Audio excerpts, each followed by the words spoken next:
नमस्कार। सोच के देखिए एक ऐसी दुनिया के बारे में जो हजारों साल तक रेत और धूल के नीचे दबी रही। एक पूरी की पूरी सभ्यता अपने शहरों, अपनी कला और अपने सारे रहस्यों के साथ बस भुला दी गई। आज हम वक्त में पीछे जा रहे हैं इतिहास के सबसे बड़े रहस्यों में से एक को उजागर करने के लिए, हड़प्पा सभ्यता। यही वो एक सवाल है जिसने इतिहासकारों और पुरातत्वविदों को आज तक उलझाए रखा है।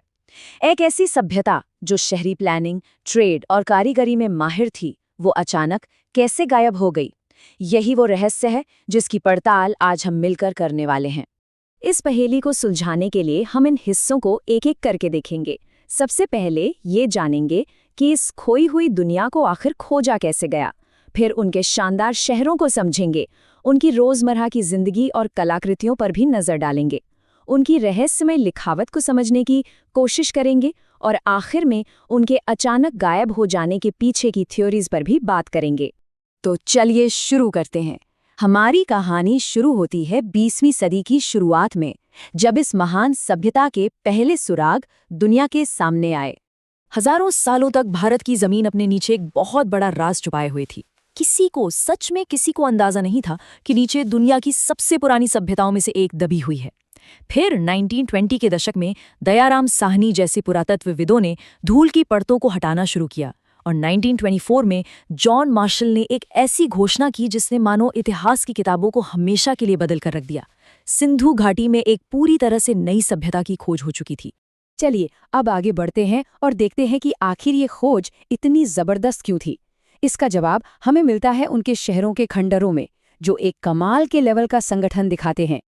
देखिए, ये शहर ऐसे ही नहीं बस गए थे, ये बाकायदा मास्टर प्लान थे। जरा सोचिए, आज से करीब 5000 साल पहले वो ऐसे शहर बना रहे थे जहां सड़कें बिल्कुल सीधी थीं और एक दूसरे को 90 डिग्री के एंगल पर काटती थीं, ठीक एक मॉडर्न ग्रिड की तरह।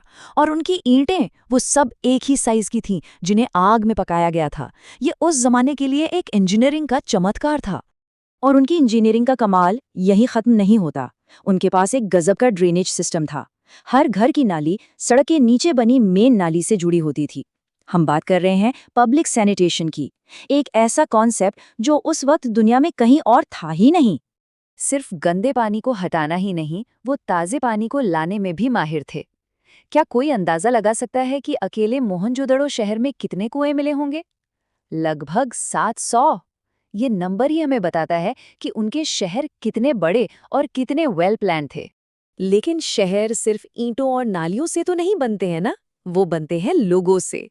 तो चलिए अब शहर की बड़ी बड़ी योजनाओं से हटके उन छोटी छोटी चीजों पर ध्यान देते हैं जो हमें उनकी रोजमर्रा की जिंदगी के बारे में बताती हैं।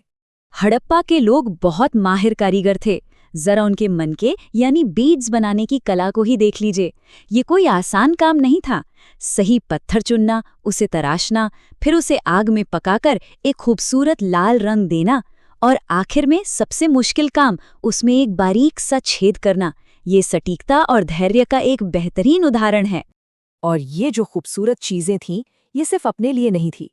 हड़प्पा के लोग प्राचीन दुनिया के बड़े व्यापारियों में से थे। उनके बनाए मनके और मोहरें हजारों मील दूर मेसोपोटामिया यानी आज के इराक में मिले हैं। वो अफगानिस्तान से लाजवर्थ मणि और ओमान से तांबा मंगाते थे।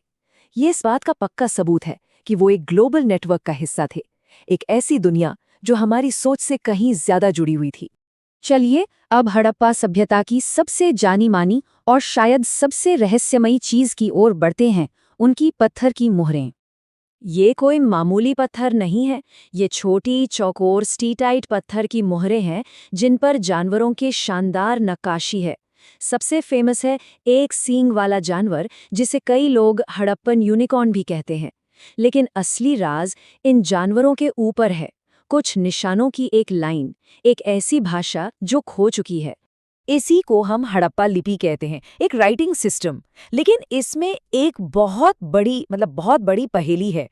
पिछले 100 सालों से दुनिया भर के एक्सपर्ट्स इसे समझने की कोशिश कर रहे हैं, लेकिन आज तक कोई भी इसे पढ़ नहीं पाया है। ये एक ऐसी भाषा है जो हमारे ठीक सामने है, पर उसके राज शायद हमेशा के लिए खामोश हो गए हैं। और ये बात हमें एक बहुत बड़े सवाल के सामने लाके खड़ा कर देती है। अगर हम उनकी भाषा ही नहीं समझ सकते तो हम उनके समाज के बारे में असल में कितना जान सकते हैं? उनके भगवान, उनके राजा, उनकी कहानियां, हम क्या क्या नहीं जानते। ये एक ऐसा रहस्य है जो उनके ज्ञान का एक पूरा का पूरा हिस्सा हमसे छिपाए रखता है। और इसी के साथ हम पहुंचते हैं अपने सबसे आखिरी और सबसे बड़े रहस्य पर। सदियों तक फलने फूलने के बाद आखिर हड़प्पा के लोगों का क्या हुआ? जो पुरातात्विक सबूत मिले हैं वो सच में चौंकाने वाले हैं। लगभग 1900 ईसा पूर्व के आसपास मोहनजोदाड़ो जैसे विशाल शहर वीरान हो गए। उनकी लिखावट खामोश हो गई, उनके स्टैंडर्ड वजन गायब हो गए। एक महान सभ्यता बस खत्म हो गई। तो सवाल ये है, आखिर ऐसा हुआ क्यों? इसका कोई एक सीधा साधा जवाब नहीं है, बस कुछ थ्योरीज हैं। क्या जलवायु बदल गई और सब कुछ सूख गया, या शायद विनाशकारी बाढ़ ने सब कुछ बहा दिया? कुछ ये भी मानते हैं कि उन्होंने अपने संसाधनों का इतना ज्यादा इस्तेमाल किया कि प्रकृति ने ही जवाब दे दिया। तो क्या ये कोई एक भयानक घटना थी, या फिर सदियों तक चला एक धीमा पतन? सच तो ये है कि हम ठीक ठीक नहीं जानते। हड़प्पा सभ्यता के सुराग आज भी बिखरे हुए हैं, और उनकी कहानी का आखिरी अध्याय लिखा जाना अभी बाकी है। ये मामला अभी भी खुला है।